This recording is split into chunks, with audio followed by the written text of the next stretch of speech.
आज से एयर में ये नहीं है, दही है। Download and subscribe to ETV Win.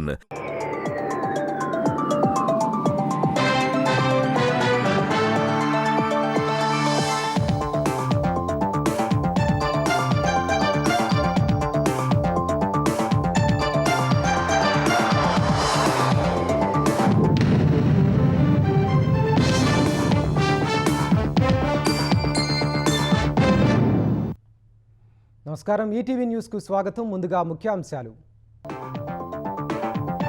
విమాన ఇంజన్ల ఇంధన కంట్రోల్ స్విచ్ల వైఫల్యంతోనే దుర్ఘటన. అహ్మదాబాద్ ప్రమాదంపై ఏఐఏబీ నివేదికలో వెల్లడి, కుట్రకోణం లేదని స్పష్టీకరణ. ప్రాథమిక నివేదికపైనే ఆధారపడలేమన్న కేంద్ర మంత్రి రామ్మోహన్.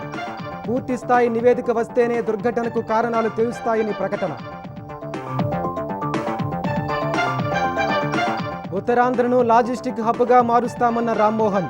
తీరం వెంబడి హైవేకు అనుమతి వచ్చినట్లు వెల్లడి, ప్రధాని మోదీపై ప్రశంసలు.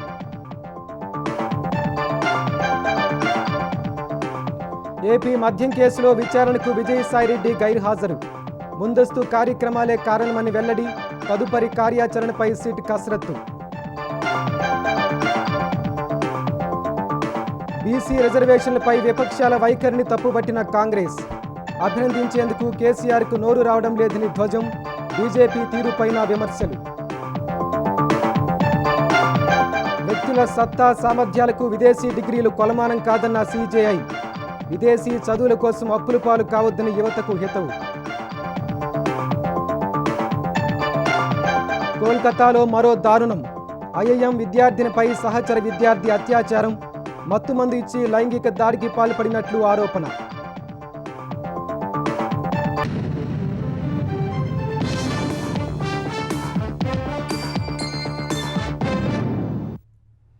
అహ్మదాబాద్ విమాన ప్రమాదం వెనుక ఎలాంటి కుట్రకోణం లేదని, పక్షి ఢీకొన్న ఆనవాళ్లు కూడా కనిపించలేదని aircraft accident investigation bureau AIB తేల్చింది. విమాన ఇంజన్ల ఇంధన కంట్రోల్ స్విచ్లు ఆగిపోవడం వల్లే ప్రమాదం జరిగి ఉంటుందని 15 పేజీలతో కూడిన ప్రాథమిక నివేదిక సమర్పించింది. ప్రమాదానికి ముందు కాక్పిట్లో సెకనుకు ఏం జరిగిందనేది నివేదికలో పొందుపరిచింది.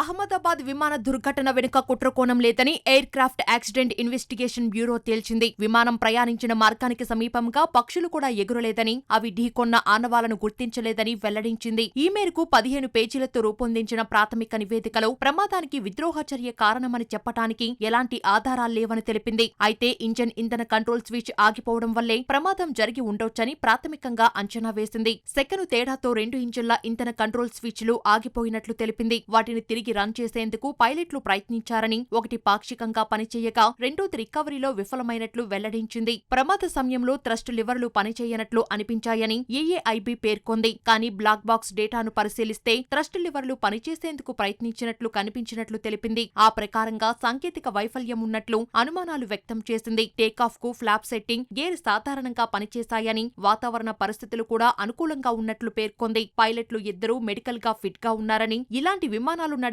అనుభవం వారికి బాగానే ఉన్నట్లు ఏఏఐబీ స్పష్టం చేసింది. గతంలో విమానం ఇంధన కంట్రోల్ స్విచ్ల్లో సమస్య వచ్చిన సందర్భాలు లేవని, ఫ్యూయల్ కంట్రోల్ స్విచ్ లాకింగ్ మెకానిజంపై బోయింగ్ ఆప్షనల్ అడ్వైజరీ జారీ చేసిందని, దాన్ని ఎయిర్ ఇండియా అనుసరించలేదని ఏఏఐబీ నివేదిక పేర్కొంది. సంబంధిత తనిఖీలు చేపట్టలేదని తెలిపింది. నివాస సముదాయాల మధ్యలో ప్రమాదం సంభవించిందని, పలు భవనాలను ఢీకొన్నట్లు గుర్తు చేసింది. ఇంజిన్, ల్యాండింగ్ గేర్ తో పాటు విమాన శిథిలాలు 1000 అడుగుల విస్తీర్ణంలో చెల్లాచెదురుగా పడటం ప్రమాద తీవ్రతను చాటుతోందని పేర్కొంది.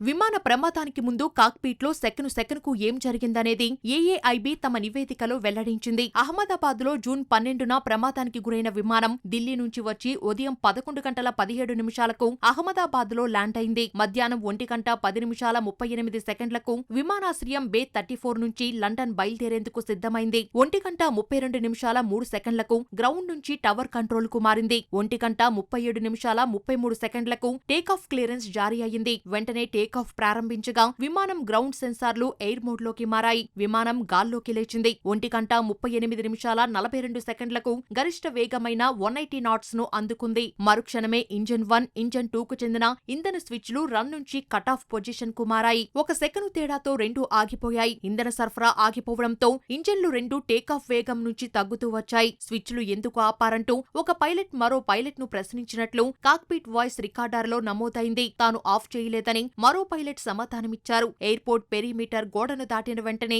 విమానం ఎత్తు తగ్గుతూ కిందకు రావడం సీసీటీవీ దృశ్యాల్లో రికార్డయింది. మధ్యాహ్నం 1:38.47 మొదటి ఇంజన్ ఇంధన స్విచ్ కటాఫ్ నుంచి మళ్లీ రన్ కు మారింది. 1:38.56 రెండో ఇంజన్ ఇంధన స్విచ్ కూడా కటాఫ్ నుంచి మళ్లీ రన్ కు మారింది. మొదటి ఇంజన్ తిరిగి ఆన్ అవ్వడం ప్రారంభించింది. రెండో ఇంజన్ మాత్రం నిర్దిష్ట వేగాన్ని అందుకునేలా చెయ్యలేకపోయింది. మధ్యాహ్నం 1:39.05 పరిస్థితిని అర్థం చేసుకున్న పైలట్ మేడే మేడే మేడే అనే సందేశాన్ని పంపారు. 1:39.11 డేటా రికార్డింగ్ ఆగిపోయింది. 1:44.44 క్రాష్ ఫైర్ టెండర్లు సహాయక చర్యల్లో భాగంగా ఎయిర్పోర్ట్ నుంచి బయలుదేరాయని ఏఏఐబీ తన నివేదికలో వివరించింది. అహ్మదాబాద్ విమాన ప్రమాదంపై అప్పుడే ఒక నిర్ణయానికి రావద్దని ఏఐబీ తుది నివేదిక వచ్చే వరకు వేచి చూడాలని పౌర విమానయాన శాఖ మంత్రి రామ్మోహన్ నాయుడు అన్నారు. ఈ కేసులో ఎన్నో సాంకేతిక అంశాలు ఇమిడి ఉన్నాయన్న ఆయన అప్పుడే ఒక నిర్ణయానికి రావడం తొందరపాటు అవుతుందని పేర్కొన్నారు. ప్రపంచంలోనే అత్యంత ప్రతిభ కలిగిన పైలట్లు, సిబ్బంది దేశంలో ఉన్నారని కేంద్ర మంత్రి చెప్పారు. వారి సంక్షేమం, శ్రేయస్సు కోసం తమ ప్రభుత్వం పనిచేస్తుందని తెలిపారు. This is a preliminary report right now, and from the ministry we are analyzing the report, but I think it would be better if we can comment on it once the final report comes in. We are coordinating with AIB also. Whatever support or resources they need, we'll be providing to them. There was conversation between both pilots. Fuel was cut off. This intentional. It was intentional or not? Actually, it was happening. No, nothing like that. I don't think we should jump into any conclusions on this. I truly believe we have the most wonderful workforce in terms of pilots and the crew in the whole world. I have to appreciate all the efforts the pilots and the crew in this country are putting into the aviation. They are the backbone of this civil aviation. So let's not jump to any conclusions at this stage. Let us wait for the final report. Ahmedabad విమాన ప్రమాదంపై విచారణకు పూర్తిగా సహకరిస్తామని Boeing సంస్థ పేర్కొంది. ప్రమాద ఘటనపై ఏఐబీ ప్రాథమిక నివేదిక విడుదల చేసిన నేపథ్యంలో ఈ మేరకు ప్రకటన విడుదల చేసింది. ప్రమాదంలో మరణించిన ప్రయాణికులు, సిబ్బంది చుట్టే తమ ఆలోచనలు తిరుగుతున్నాయని, విచారణతో పాటు తమ కస్టమర్లకు పూర్తిగా సహకరిస్తామని పేర్కొంది. బాధిత కుటుంబాలకు అండగా ఉంటామని తెలిపింది. ప్రోటోకాల్ ప్రకారం AI-171కు సంబంధించిన పూర్తి సమాచారాన్ని ఏఐబీకి అందించేందుకు సిద్ధంగా ఉన్నామని బోయింగ్ సంస్థ పేర్కొంది. ప్రభుత్వ, ప్రైవేట్ రంగాల్లో ఉద్యోగాల కల్పనపై తమ ప్రభుత్వం దృష్టి సారించిందని ప్రధాని నరేంద్ర మోదీ అన్నారు. గత 11 ఏళ్లలో అన్ని రంగాల్లోనూ పురోగతి సాధించినట్లు తెలిపారు. రోజ్గార్ మేళాలో భాగంగా 51,000 మందికి ప్రధాని మోదీ వర్చువల్గా ఉద్యోగ నియామక పత్రాలు అందజేశారు. అనంతరం ప్రసంగించిన ప్రధాని ఇళ్ల నిర్మాణం, రూఫ్ టాప్ సోలార్ యూనిట్ల వంటి కార్యక్రమాల వల్ల కొత్తగా లక్షలాది మందికి ఉద్యోగ అవకాశాలు లభించాయని చెప్పారు. గత 10 ఏళ్లలో 25 కోట్ల మందిని పేదరికం నుంచి బయటకు తీసుకొచ్చామని తెలిపారు. తయారీ రంగంపై తమ ప్రభుత్వం ప్రత్యేక దృష్టి కారణంగా గత 11 ఏళ్లలో ఎలక్ట్రానిక్స్ రంగం 5 అంతలు వృద్ధి చెందిందని వెల్లడించారు. గతంలో మొబైల్ తయారీ ప్లాంటులు 2 నుంచి 4 వరకు ఉండగా ప్రస్తుతం 300కు చేరాయని మోదీ తెలిపారు. దేశానికి యువత పెద్ద ఆస్తి అని, ఉజ్వల భవిష్యత్తుకు వారే గ్యారెంటీ అని పేర్కొన్నారు. भारत सरकार का जोर प्राइवेट सेक्टर में रोजगार के नए अवसरों के निर्माण पर भी है। हाल ही में सरकार ने एक नई स्कीम को मंजूरी दी है, एम्प्लॉयमेंट लिंक इंसेंटिव स्कीम। इस योजना के तहत सरकार प्राइवेट सेक्टर में पहली बार रोजगार पाने वाले युवा को 15,000 रुपये देगी, यानी पहली नौकरी की पहली सैलरी में सरकार अपना योगदान देगी। इसके लिए सरकार ने करीब 1 लाख करोड़ रुपए का बजट बनाया है। इस स्कीम से लगभग 3.5 करोड़ नए रोजगार के निर्माण में मदद मिलेगी। आज भारत की एक बहुत बड़ी ताकत हमारा मैन्युफैक्चरिंग सेक्टर है। मैन्युफैक्चरिंग में बहुत बड़ी संख्या में नई नई जॉब्स बन रही है। వికసిత్ భారత్లో యువత పాత్ర కీలకమని, వారిలో బాధ్యతను పెంపొందించేందుకు కేంద్రం అనేక రంగాల్లో ఉద్యోగాలను భర్తీ చేస్తున్నట్లు కేంద్ర మంత్రి కిషన్ రెడ్డి స్పష్టం చేశారు. సికింద్రాబాద్లో జరిగిన రోజ్గార్ మేళాలో పాల్గొన్న ఆయన ప్రభుత్వ ఉద్యోగాలు పొందిన వారికి నియామక పత్రాలు అందజేశారు. ఉద్యోగ నియామకాల్లో దళారుల ప్రమేయం లేకుండా మెరిట్ ఆధారంగా ఉద్యోగాలు కల్పిస్తున్నట్లు చెప్పారు. స్టార్టప్ నైపుణ్య అభివృద్ధి ద్వారా సాధికారత కల్పిస్తూ దేశాన్ని బలోపేతం చేసే దిశగా ప్రధాని మోదీ కృషి చేస్తున్నట్లు తెలిపారు. ఈరోజు మనము 4th లార్జెస్ట్ ఎకానమీగా ఈరోజు ఎమర్జీ కావడం అనేటువంటిది మన దేశ ప్రజలు మరి ఎంతో కష్టపడి మరి పనిచేస్తున్నటువంటి కానీ, లేకపోతే మన ప్రభుత్వ ఉద్యోగస్తులు గవర్నమెంట్ ఎంప్లాయీస్ చేస్తున్నటువంటి హార్డ్ వర్క్ కారణంగా కానీ, లేకపోతే నరేంద్ర మోడీ గారి నాయకత్వంలో తీసుకున్నటువంటి అనేకమైనటువంటి రిఫార్మ్స్ కారణంగా కానీ ఈరోజు we become a 4th largest economy in the world అని చెప్పి ఈ సందర్భంగా మనం చేస్తున్నాను. ఉత్తరాంధ్రను లాజిస్టిక్ హబ్గా మార్చేందుకు కృషి చేస్తున్నామని కేంద్ర మంత్రి రామ్మోహన్ నాయుడు అన్నారు. ఆ దిశగా ఇప్పటికే అనేక చర్యలు చేపట్టామన్న కేంద్ర మంత్రి తీరం వెంబడి హైవే నిర్మాణానికి కేంద్రం అనుమతి ఇచ్చిందని చెప్పారు. విశాఖలో సాగర్మాల కన్వెన్షన్ సెంటర్లో నిర్వహించిన రోజ్గార్ మేళాలో పాల్గొన్న రామ్మోహన్ నాయుడు 52 మందికి నియామక పత్రాలు అందించారు. ప్రధాని మోదీ వికసిత్ భారత్ 2047 లక్ష్యంతో ముందుకెళ్తున్నారన్న కేంద్ర మంత్రి అందరూ ప్రధానిని ఆదర్శంగా తీసుకోవాలని పేర్కొన్నారు. తీర ప్రాంతం నుంచి ముఖ్యంగా ఇక్కడే మనకు పోర్ట్స్ ఉన్నాయి, ఎయిర్పోర్ట్ ఉంది, అలాగే మనకు మూలపేట పోర్ట్ శ్రీకాకుళంలో ఉంది, అలాగే కొత్త ఎయిర్పోర్ట్ కూడా అదే ప్రాంతంలో నిర్మించాలని అనుకుంటున్నాం. కాబట్టి ఒక లాజిస్టిక్స్ హబ్ గా నార్త్ ఆంధ్రాని ఉత్తరాంధ్రాని మనం క్రియేట్ చేయాలనంటే ఖచ్చితంగా ఒక హైవే ఉండాలి. ఇదే చంద్రబాబు నాయుడు గారు కూడా గత సంవత్సర పాటు కాలంలో మళ్లీ ముఖ్యమంత్రి అయిన తర్వాత కేంద్ర ప్రభుత్వం గడ్కరీ గారి దగ్గరికి వెళ్ళినప్పుడు ప్రధానంగా దీని గురించే ప్రయారిటీగా చర్చించేవారు. దీని గురించి చర్చిస్తూ ఖచ్చితంగా కేంద్ర ప్రభుత్వం దీనికి సహకరించాలి, నిధులు ఇవ్వాలని కోరిన తర్వాత గడ్కరీ గారు కూడా అంగీకరించి ఈ యొక్క ప్రాజెక్టును కూడా ముందుకు నడిపించడం జరుగుతుంది. ఆంధ్రప్రదేశ్ మద్యం కేసులో ఇవాళ విచారణకు రాలేనని వైసీపీ మాజీ ఎంపీ విజయసాయిరెడ్డి సిట్కు తెలిపారు. ముందుగా నిర్ణయించిన కార్యక్రమాల వల్ల రాలేకపోతున్నట్లు సమాచారం ఇచ్చారు. విచారణకు వచ్చే తేదీని తర్వాత తెలియజేస్తారని విజయసాయిరెడ్డి చెప్పారు. ఇవాళ ఉదయం 10 గంటలకు విచారణకు రావాల్సిందేనని నోటీసుల్లో సిట్ అధికారులు స్పష్టం చేశారు. గతంలో సిట్ ఎదుట విచారణకు హాజరైన విజయసాయి ఈ కేసులో కీలక అంశాలతో పాటు ఎవరెవరు ఏ పాత్ర పోషించారని వివరాలు వెల్లడించారు. ఇవాళ కూడా విచారణకు వస్తారని భావించగా భగవద్గీతలోని శ్లోకాన్ని ఎక్స్లో ఉదయం పోస్టు చేయడం ఆసక్తి రేపింది. వ్యక్తుల సత్తా సామర్థ్యాలకు విదేశీ డిగ్రీలు కొలమానం కాదని సుప్రీంకోర్టు ప్రధాన న్యాయమూర్తి జస్టిస్ బిఆర్ గవాయ్ అన్నారు. హైదరాబాద్లో నల్సార్ యూనివర్సిటీ 22వ స్నాతకోత్సవానికి ముఖ్య అతిథిగా హాజరైన ఆయన విదేశీ చదువుల కోసం అప్పుల పాలు కావద్దని సూచించారు. వృత్తిని ప్రేమించినప్పుడే సత్ఫలితాలుంటాయన్న సీజేఐ న్యాయవాదులు నిరంతరం తమను తాము నిరూపించుకోవాలని సూచించారు. నల్సార్ యూనివర్సిటీలో ప్రతిభ కనబరిచిన విద్యార్థులకు జస్టిస్ బిఆర్ గవాయ్ గౌరవ అతిథిగా హాజరైన సీఎం రేవంత్ రెడ్డి బంగారు పతకాలు అందజేశారు. ఈ కార్యక్రమంలో సుప్రీంకోర్టు న్యాయమూర్తి justice PS Narasimha, Telangana high court ప్రధాన న్యాయమూర్తి జస్టిస్ సుజయ్ పాల్ పాల్గొన్నారు. The pressure to pursue a master's degree abroad, it has become a precious symbol if you wish to go. It broadens your horizons. It teaches you how the world thinks. But please, go with a scholarship and funding. Go with a purpose, not a pressure. I see young graduates or lawyers taking loans of 50 to 70 lakhs for this. Do not put yourself or your family under the burden of loans amounting to 50-70 lakhs just for a foreign degree. A foreign degree alone is not a stamp of your worth. గతంలో ఏ ప్రభుత్వం చేయని విధంగా కూటమి ప్రభుత్వం ప్రతి ఒక్కరికి సంక్షేమ పథకాలు అందిస్తోందని ఆంధ్రప్రదేశ్ హోంమంత్రి అనిత అన్నారు. సుపరిపాలనలో తొలి అడుగు కార్యక్రమంలో భాగంగా అనకాపల్లి జిల్లా నక్కపల్లి మండలం అమలాపురం గ్రామంలో మంత్రి పర్యటించారు. ఇంటింటికి వెళ్లి ప్రభుత్వం చేపట్టిన అభివృద్ధి సంక్షేమ కార్యక్రమాలపై ప్రజలకు వివరించారు. ఆర్థిక ఇబ్బందులు ఉన్నప్పటికీ ప్రభుత్వం అందరికీ సంక్షేమ పథకాలు అందిస్తోందని చెప్పారు. రానున్న 4 ఏళ్లలో మరిన్ని అభివృద్ధి సంక్షేమ కార్యక్రమాలు చేపడతామని మంత్రి వివరించారు. కూలి పనికి వెళ్తేనే కానీ ఆ రోజు పూట గడవని కుటుంబాలు చాలా మంది ఉన్నారు. ఈ రోజు వాళ్ళందరికీ కూడా సంక్షేమ కార్యక్రమాలు అందించాలి, వాళ్ళందరినీ కూడా ఒక మంచి భవిష్యత్తు ఇవ్వాలనే ఉద్దేశంతోనే ఎన్డీఏ కూటమి వచ్చిన తర్వాత ప్రత్యేకంగా డిజైన్ చేసుకున్నాం, ప్రోగ్రామ్ డిజైన్ చేసుకున్నాం. ముఖ్యంగా దీనిలో భాగంగానే ఈ రోజు చంద్రబాబు నాయుడు గారు వచ్చిన తర్వాత 4,000 రూపాయలు పెన్షన్ చేస్తామన్నది కాస్త ఆయన ఇంకా అధికారంలోకి రాకముందే ఒక నెల ముందు నుంచి 4,000 రూపాయలు ఇచ్చి మేము అధికారంలోకి వచ్చిన తర్వాత 1వ నెల 7,000 రూపాయలు మీ ఇంటింటికి తీసుకొచ్చి ఇచ్చిన పరిస్థితి కనిపిస్తా ఉంది. ఏదైనా ఒక మంచి కార్యక్రమం నడిపించేటప్పుడు దాన్ని కొనసాగించాలి తప్పించి దాన్ని ఆపకూడదనే ఉద్దేశంతో, కానీ ఆర్థిక ఇబ్బందులు ఉన్నా కూడా, రాష్ట్రంలో ఖజానా ఖాళీగా ఉన్నా కూడా, ముఖ్యంగా ఆడబిడ్డలకు ఏదైతే ఆ డబ్బులు ఇవ్వాలి అనే ఉద్దేశంతో తల్లికి వందనం అని చెప్పి మళ్ళా మార్చి పేరు పెట్టి దానికి సంబంధించి ఎంతమంది పిల్లలు ఉంటే అంతమందికి కూడా ఈరోజు, అదేవిధంగా మీ అందరికీ ఉచిత గ్యాస్ కనెక్షన్ 3 కనెక్షన్లు ఇస్తా ఉన్నాం.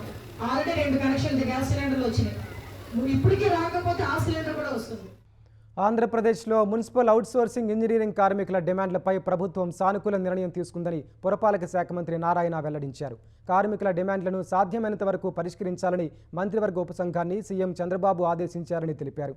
కార్మికుల డిమాండ్లపై మంత్రివర్గ ఉపసంఘం చాలాసార్లు చర్చించిందన్న నారాయణ కార్మికులకు మేలు చేసేలా సానుకూల నిర్ణయం తీసుకుందని తెలిపారు. ఆర్థిక శాఖతో చర్చించి ప్రభుత్వ నిర్ణయాన్ని త్వరలోనే అధికారికంగా ప్రకటిస్తామని మంత్రి నారాయణ వెల్లడించారు. శ్రీకాళహస్తి మండలం బొకసంపాలెనికి చెందిన శ్రీనివాసులు అలియాస్ రాయుడు అనే యువకుడు చెన్నైలో అనుమానాస్పదంగా మృతి చెందాడు. శ్రీకాళహస్తి నియోజకవర్గ జనసేన ఇన్ఛార్జ్ వినుత్ వద్ద డ్రైవర్గా పనిచేసిన శ్రీనివాసులను ఇటీవల తొలగించారు. 4 రోజుల క్రితం కనిపించకుండా పోయిన రాయుడు చెన్నైలో శవమై కనిపించాడు. విచారణ కోసం చెన్నై పోలీసులు శ్రీకాళహస్తి రావడంతో విషయం వెలుగులోకి వచ్చింది. రాయుడిది ముమ్మాటికి హత్యనని కుటుంబ సభ్యులు ఆరోపించారు. ఈ నేపథ్యంలో శ్రీకాళహస్తి నియోజకవర్గ ఇన్ఛార్జ్ వినుతను పార్టీ నుంచి బహిష్కరిస్తూ జనసేన ప్రకటన విడుదల చేసింది. హత్య కేసు ఆరోపణలు పార్టీ దృష్టికి రావడంతో చర్యలు తీసుకున్నట్లు తెలిపింది. తమిళనాడులోని అరుణాచలంలో దైవ దర్శనానికి వెళ్లిన తెలంగాణ యువకుడు దారుణ హత్యకు గురయ్యాడు. యాదాద్రి భువనగిరి జిల్లా మోత్కూరుకు చెందిన చిప్పలపల్లి విద్యాసాగర్ అరుణాచలం వెళ్లారు. శుక్రవారం తెల్లవారుజామున గిరి ప్రదక్షిణ చేస్తున్న సమయంలో గుర్తు తెలియని వ్యక్తులొచ్చి విద్యాసాగర్ను హత్య చేశారు. బైక్పై వచ్చిన 2 దుండగులు విద్యాసాగర్ను ఢీకొట్టారు. కింద పడ్డ అతడిపై తమ వద్ద కత్తితో దాడి చేసి పారిపోయారు. సమాచారం అందుకున్న పోలీసులు తీవ్రంగా గాయపడిన విద్యాసాగర్ను ఆసుపత్రికి తరలించగా చికిత్స పొందుతూ మృతి చెందాడు. మృతుడి వద్ద ఉన్న డబ్బు కోసమే దుండగులు కత్తితో దాడి చేసినట్లు తెలుస్తోంది. బెదిరింపుల నేపథ్యంలో వివేక హత్య కేసు 3వ నిందితుడు గజ్జల ఉమాశంకరెడ్డి పోలీసులను ఆశ్రయించారు. 2 రోజుల్లో సంగతి చూస్తానంటూ ముచ్చుమురికి చెందిన రఘునాథ్ రెడ్డి తనను బెదిరించినట్లు ఫిర్యాదులో పేర్కొన్నారు. తన అన్న పరమేశ్వరరెడ్డితో ఫోన్లో మాట్లాడిన రఘునాథ్ రెడ్డి ఈ మేరకు బెదిరించారని చెప్పారు. వివేక హత్య కేసులో ఏం జరిగిందో పరమేశ్వరరెడ్డి ద్వారా తనకంతా తెలుసునని రఘునాథ్ రెడ్డి చెప్పినట్లు వివరించారు. తన వెనుక జరుగుతున్న కుట్రపై విచారణ చేయించాలని ఉమాశంకరెడ్డి పోలీసులను కోరారు. బెదిరింపులకు పాల్పడిన వ్యక్తిని స్టేషన్కు పిలిచి విచారిస్తామని పులివెందుల సీఐ వివరించారు. తెలంగాణలో తొలిసారి ప్రభుత్వ స్థలంలో నగరపాలక సంస్థ ఆధ్వర్యంలో ఆదాయం ఇచ్చే మొక్కలు పెంచబోతున్నట్లు వ్యవసాయ శాఖ మంత్రి తుమ్మల నాగేశ్వరరావు అన్నారు. వన మహోత్సవ కార్యక్రమంలో భాగంగా ఖమ్మం నగర శివారు వైఎస్ఆర్ కాలనీ సమీపంలో 2 ఎకరాల ప్రభుత్వ స్థలంలోని ఉద్యానవనంలో ఒక్కలు పండే మొక్కలు నాటారు. ఇది కేఎంసీకి ఆదాయం తెచ్చిపెడుతుందని మంత్రి తెలిపారు. దీనిని ఆదర్శ ఉద్యానవనంగా నగరపాలక సంస్థ అభివృద్ధి చేస్తుందన్నారు. రైతులు ఒక్క పంట గురించి తెలుసుకోవాలంటే ఈ ఉద్యానవనానికి వచ్చేలా రూపొందించాలని అధికారులను మంత్రి ఆదేశించారు. గతంలో ప్రజలకు ఉపయోగపడని మొక్కలు, వాతావరణానికి ఉపయోగపడని మొక్కలు, అదేవిధంగా అందుట్లో కూడా సమతుల్యం లేకుండా చేయడం జరిగింది. కానీ మొట్టమొదటిసారిగా ఒక పంటనిచ్చేటటువంటి మొక్క ఇది మన రాష్ట్రంలో ఇప్పుడు వరకు లేదు, పక్క రాష్ట్రాల్లో ఉంది. ఇది ఆర్కానట్ అంటే ఒక్క పంట వస్తుంది. కాబట్టి మోడల్గా ఇక్కడ అభిషేక్ గారు, మేయర్ గారు పట్టుబట్టి దీన్ని వేస్తే రైతులకి కూడా దీన్ని చూసి నేర్చుకునేటట్టుగా ఇది ఒక మోడల్ ప్లాంటేషన్గా ఉండాలని, ఈ ప్లాంటేషను ఇటు రైతాంగానికి అదేవిధంగా ఈ యొక్క డివిజన్లో ఉన్నటువంటి ప్రజలకు ఆదర్శంగా పెంచుకొని మోడల్గా ఎవరైనా ఒక్క ఎక్కడుంది అంటే ఖమ్మం పట్టణంలో కార్పొరేషన్లో ఒక కార్పొరేటర్ వేశారు. ఆ కమిషనర్ గారి యొక్క చొరవ వల్ల ఈ ప్లాంటేషన్ వచ్చిందని చూసి రైతులు నేర్చుకునేటట్టుగా ఈ ప్లాంటేషన్ ఉండాలని కోరిక. తెలంగాణలో బీసీలకు మేలు కలిగే నిర్ణయంపై అభినందించేందుకు మాజీ సీఎం కేసీఆర్కు మనసు రావటం లేదని తెలంగాణ పీసీసీ అధ్యక్షుడు మహేష్ కుమార్ గౌడ్ ఆగ్రహం వ్యక్తం చేశారు. కుల సర్వే, బీసీలకు 42 రిజర్వేషన్లు వంటి అనేక విప్లవాత్మక నిర్ణయాలను కాంగ్రెస్ ప్రభుత్వం తీసుకుందని ఆయన చెప్పారు. ఎన్నికలప్పుడు ఇచ్చిన హామీలను ఒక్కొక్కటిగా నెరవేరుస్తున్నట్లు తెలిపారు. గతంలో ఎన్నో బిల్లుల విషయంలో బీజేపీకి మద్దతిచ్చిన కేసీఆర్ బీసీలకు మేలు కలిగే నిర్ణయంపై మాత్రం నోరు విప్పటం లేదని మండిపడ్డారు. కడుపు నిండా విషం పెట్టుకుని కౌగులించుకున్నట్లుగా విపక్షాల ధోరణి ఉందని ఆరోపించారు. 10 ఏళ్లు అధికారంలో ఉన్న బీఆర్ఎస్ బీసీ రిజర్వేషన్ల పెంపు గురించి పట్టించుకోలేదని గుర్తు చేశారు. బీసీ రిజర్వేషన్ల పెంపు ప్రక్రియను చేపట్టినప్పుడు జైల్లో ఉన్న కవిత బీసీ రిజర్వేషన్ల కోసం ఎప్పుడు పోరాటం చేశారో చెప్పాలన్నారు. రాష్ట్ర అధ్యక్ష పదవి ఒక బీసీ నేతకు ఇవ్వని బీజేపీకి తమ గురించి మాట్లాడే అర్హత లేదన్నారు. కుల సర్వే, 42% రిజర్వేషన్ దేశ చరిత్రలో ఒక విప్లవాత్మక సంఘటనలు. ఇలాంటి సమయంలో 10 ఏళ్లు ముఖ్యమంత్రిగా ఉన్నటువంటి కేసీఆర్ గారు మాకు కితాబు ఇవ్వకపోయినా పర్వాలే కానీ బీసీలకు ఇంత మాత్రం అవకాశం వచ్చినప్పుడు కనీసం హర్షం ప్రకటించే స్థాయిలో లేరు, అభినందన తెలిపే స్థాయిలో లేరు. 10 ఏళ్లు మీరు బీసీల్ని వంచారు ముఖ్యమంత్రిగా. మీ హయాంలో మీరు బీజేపీ కేంద్ర ప్రభుత్వానికి అన్ని బిల్లులు సహకరించినారు. అంటే ఇంత అక్కస్సు, ఇంత విషము బీసీల మీద ఎందుకు? వాళ్ళ నాయకుడు చెప్పడు, మాజీ మంత్రులు చెప్పరు, టీఆర్ఎస్ నాయకులు ఎవరు చెప్పరు. చెప్పకపోగా అనుమానాలు వ్యక్తం చేస్తూ ఉన్నారు. శ్రీశైలం జలాశయానికి వరద ప్రవాహం కొనసాగుతోంది. జోరాల, సుంకేసుల నుంచి 1,72,236 క్యూసెక్ల నీరు జలాశయంలోకి చేరుతోంది. శ్రీశైలం నుంచి అవుట్ఫ్లో 1,14,600 క్యూసెక్కులుగా ఉంది. పోతిరెడ్డిపాడు నుంచి 20,000 క్యూసెక్కులు, ఎడమగట్టు విద్యుత్ కేంద్రం నుంచి 35,315 క్యూసెక్కులు, కుడిగట్టు విద్యుత్ కేంద్రం నుంచి 32,220 క్యూసెక్కులు విడుదల చేస్తున్నారు. ఒక స్పిల్వే గేట్ ఎత్తి 27,025 క్యూసెక్కులు నాగార్జున సాగర్కు విడుదల చేస్తున్నారు. శ్రీశైలం పూర్తిస్థాయి నీటి మట్టం 885 అడుగులు కాగా ప్రస్తుతం 882.8 అడుగులకు నీరు చేరింది. ప్రాజెక్టు పూర్తిస్థాయి నీటి నిల్వ సామర్థ్యం 215.80 టీఎంసీలు కాగా ప్రస్తుతం 203.42 టీఎంసీల నీరు ఉంది. నాగార్జున సాగర్ ప్రాజెక్టుకు ఇన్ఫ్లో 62 క్యూసెక్కులుగా ఉంది. అవుట్ఫ్లో 1,100 క్యూసెక్కులు ఉంది. నాగార్జున సాగర్ పూర్తిస్థాయి నీటి మట్టం 590 అడుగులు కాగా ప్రస్తుతం 548 అడుగులకు చేరింది. నీటి నిల్వ సామర్థ్యం 312 టీఎంసీలు కాగా ప్రస్తుతం 205.39 టీఎంసీల నీరు నిల్వ ఉంది. భద్రాచలం వద్ద గోదావరి నీటి మట్టం క్రమంగా పెరుగుతోంది. ఉదయం 10 గంటలకు గోదావరి నీటి మట్టం 41 అడుగులకు చేరింది. ఎగువ నుంచి వస్తున్న వరదతో పాటు భద్రాచలానికి దిగువన ఉన్న శబరి నది ఉధృతి వల్ల నీటి మట్టం క్రమంగా పెరుగుతోంది. నీటి మట్టం 43 అడుగులకు చేరితే మొదటి ప్రమాద హెచ్చరిక జారీ చేయనున్నారు. దుమ్ముగూడెం మండలం పర్ణశాల వద్ద వరద ఉధృతి కొనసాగుతోంది. కోనవరం, వియ్యార్పురం, చింతూరు మండలాల్లో శబరి నది ఉధృతితో పాపికొండల విహారయాత్రను నిలిపివేశారు. భద్రాచలం నుంచి పాపికొండలకెళ్లే వాహనాలను సైతం నిలిపివేశారు. అటు పోలవరం ప్రాజెక్టు వద్ద గోదావరికి వరద ఉధృతి పెరుగుతోంది. స్పిల్వే వద్ద ఎగువన నీటి మట్టం 30 మీటర్లు కాగా దిగువన 22 మీటర్లకు చేరింది. 48 గేట్ల నుంచి 6,49,791 క్యూసెక్కుల వరద నీటిని స్పిల్ ఛానల్ ద్వారా విడుదల చేస్తున్నట్లు అధికారులు వివరించారు. ధవళేశ్వరం బ్యారేజ్ నుంచి సముద్రంలోకి పెద్ద ఎత్తున నీటిని విడిచిపెడుతున్నారు. ఈ కారణంగా కోనసీమలో వశిష్ట, వైనతేయ, గౌతమి నదీపాయలు జోరుగా ప్రవహిస్తున్నాయి. వివిధ లంక గ్రామాల ప్రజలు మరపడవలతో రాకపోకలు సాగిస్తున్నారు. కోల్కతాలోని ఐఐఎంలో విద్యార్థినిపై సహచర విద్యార్థి అత్యాచారానికి పాల్పడ్డాడు. ఈ మేరకు బాధితురాలు పోలీసులకు ఫిర్యాదు చేశారు. బాధితురాలి ఫిర్యాదు మేరకు నిందితుని అదుపులోకి తీసుకున్నామని పోలీసులు తెలిపారు. క్యాంపస్లోని బాయ్స్ హాస్టల్లో ఈ దారుణం జరిగిందని చెప్పారు. కౌన్సిలింగ్ పేరుతో నిందితుడు తనను హాస్టల్కు రమ్మని పిలిచాడని బాధితురాలు పోలీసులకు ఇచ్చిన ఫిర్యాదులో వివరించింది.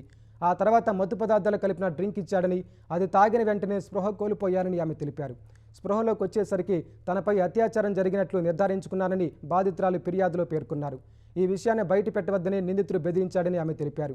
ఇటీవలే సౌత్ కోల్కతాలోని న్యాయ కళాశాలలో ఓ న్యాయ విద్యార్థినిపై జరిగిన అత్యాచారం మరొక ముందే మరో ఘటన చోటు చేసుకోవడం బెంగాల్లో సంచలనంగా మారింది. జమ్మూ కాశ్మీర్ రాంబన్ జిల్లాలో ఓ కారు అదుపు తప్పి 600 అడుగుల లోతున్న భారీ లోయలో పడిపోగా అందులో ప్రయాణిస్తున్న 5గురు దుర్మరణం పాలయ్యారు. మరొకరి పరిస్థితి విషమంగా ఉంది. సేనాపతి అనే పర్వత ప్రాంతాల్లో ఈ ప్రమాదం చోటు చేసుకోగా వాహనం తుక్కుతుక్కైంది. ప్రమాద సమాచారం తెలుసుకుని సహాయ చర్యలు చేపట్టిన అధికారులు క్షతగాతులను ఆసుపత్రికి తరలిస్తుండగా 3 ప్రాణాలు కోల్పోయారు. ఆసుపత్రిలో చికిత్స పొందుతూ 2 మృతి చెందారు. డ్రైవర్ నిద్రమత్తే ప్రమాదానికి కారణమా అనే అనుమానాలు ఉన్నాయి. మృతుల కుటుంబాలకు 1,00,000 చొప్పున, క్షతగాత్రుడికి 25,000 రూపాయలు పరిహారం ఇస్తామని రాంబన్ జిల్లా యంత్రాంగం ప్రకటించింది.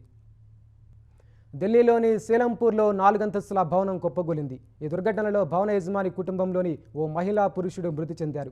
శిథిలాలు పడి ఏడాది వయసున్న చిన్నారి సహా 8 మంది గాయాలయ్యాయి. ఘటన జరిగిన వెంటనే సహాయక చర్యలు చేపట్టిన స్థానికులు పలువురిని బయటకు తీసి ఆసుపత్రికి తరలించారు. తర్వాత అక్కడకు చేరుకున్న అగ్నిమాపక సిబ్బంది కాంక్రీట్ శిథిలాల్లో చిక్కుకున్న మరికొందరిని రక్షించారు. నిర్మాణంలో నాణ్యతా లోపమే ప్రమాదానికి కారణమా లేదా డిజైనింగ్ సమస్య అనే కోణాల్లో పోలీసులు దర్యాప్తు చేస్తున్నారు. ముఖ్యాంశాలు మరోసారి. విమాన ఇంజన్ల ఇంధన కంట్రోల్ స్విచ్ల వైఫల్యంతోనే దుర్ఘటన. అహ్మదాబాద్ ప్రమాదంపై ఏఐఏబీ నివేదికలో వెల్లడి, కుట్రకోణం లేదని స్పష్టీకరణ. ప్రాథమిక నివేదికపైనే ఆధారపడలేమన్న కేంద్ర మంత్రి రామ్మోహన్. పూర్తిస్థాయి నివేదిక వస్తేనే దుర్ఘటనకు కారణాలు తెలుస్తాయని ప్రకటన. ఉత్తరాంధ్రను లాజిస్టిక్ హబ్గా మారుస్తామన్న రామ్మోహన్. తీరం వెంబడి హైవేకు అనుమతిచ్చినట్లు వెల్లడి. ప్రధాని మోదీపై ప్రశంసలు.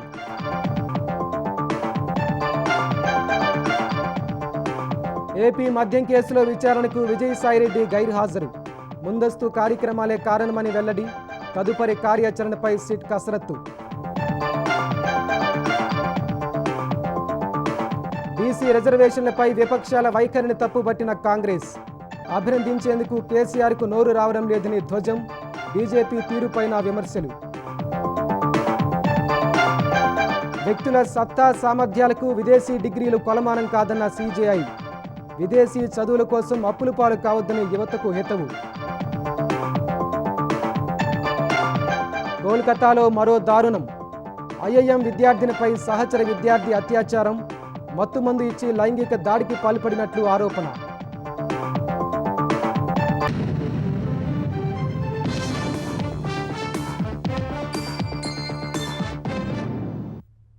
ఈటీవీ న్యూస్ సమాప్తం. నమస్కారం.